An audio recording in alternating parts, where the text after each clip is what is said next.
ഒരു ബിസിനസ്സിൽ ഡെയിലി പലതും സംഭവിക്കും. പല ട്രാൻസാക്ഷൻസും നടക്കും, പല ഇവൻറ്റും ഉണ്ടാവും. അത് കൃത്യമായി റെക്കോർഡ് ചെയ്യുന്നതിനാണ് നമ്മൾ അക്കൗണ്ട്സ് എന്ന് പറയുന്നത്. അക്കൗണ്ട്സിൻ്റെ ഡെഫിനിഷൻ നോക്കിയാൽ തന്നെ accounts is A process of recording, classifying, summarising, reporting financial transactions ആണ്. അതായത് ഒരു ഫൈനാൻഷ്യൽ ട്രാൻസാക്ഷന് നമ്മൾ റിപ്പോർട്ട് ചെയ്യണം. അപ്പോൾ അതിന് വേണ്ടിയിട്ടുള്ള റെക്കോർഡിംഗ് നടക്കണം, അതിന് വേണ്ടിയിട്ടുള്ള ക്ലാസിഫിക്കേഷൻ നടക്കണം, അതിനൊന്ന് സമ്മറൈസ് ചെയ്യണം, അതായത് ടോട്ടൽ ചെയ്യണം. അതാണ് അക്കൗണ്ട്സ് എന്ന് പറഞ്ഞാൽ, ചുരുക്കി പറഞ്ഞാൽ അതാണ് സംഭവം. സോ നേരത്തെ പറഞ്ഞ ബാലൻസ് ഷീറ്റും P&L കിട്ടണം, അതാണ് നമ്മുടെ റിപ്പോർട്ടിംഗ് എന്നുള്ളതിനെ കൊണ്ട് ഉദ്ദേശിച്ചത്.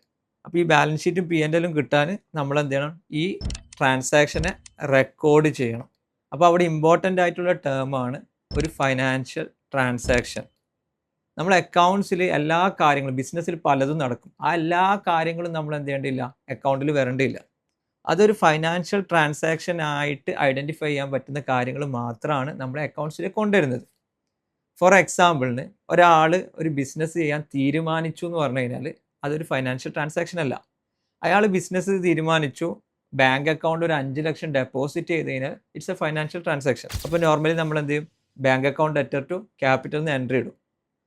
ഒരാൾ ഒരു സ്റ്റാഫിനെ അപ്പോയിൻറ്റ് ചെയ്ത് കഴിഞ്ഞാൽ അതൊരു ഫൈനാൻഷ്യൽ ട്രാൻസാക്ഷൻ അല്ല, അത് ആ ബിസിനസ്സിലൊരു മെയിൻ ഇവൻ്റ് തന്നെയാണ്. പക്ഷെ ആ സ്റ്റാഫ് ഒരു മാസം വർക്ക് ചെയ്ത് കഴിഞ്ഞാൽ നമ്മൾ നോർമലി എന്ത് ചെയ്യും? Salary account letter to salary payable എന്ന് പറഞ്ഞിട്ട് എൻട്രി ഇടും.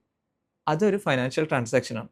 അപ്പോൾ ഒരു ഇവൻറ്റ് എപ്പോഴാണ് ഫൈനാൻഷ്യൽ ട്രാൻസാക്ഷൻ ആവാന്ന് ഐഡൻറ്റിഫൈ ചെയ്യുക എന്നുള്ളതാണ് ഫസ്റ്റിലത്തെ പ്രോസസ്സ്.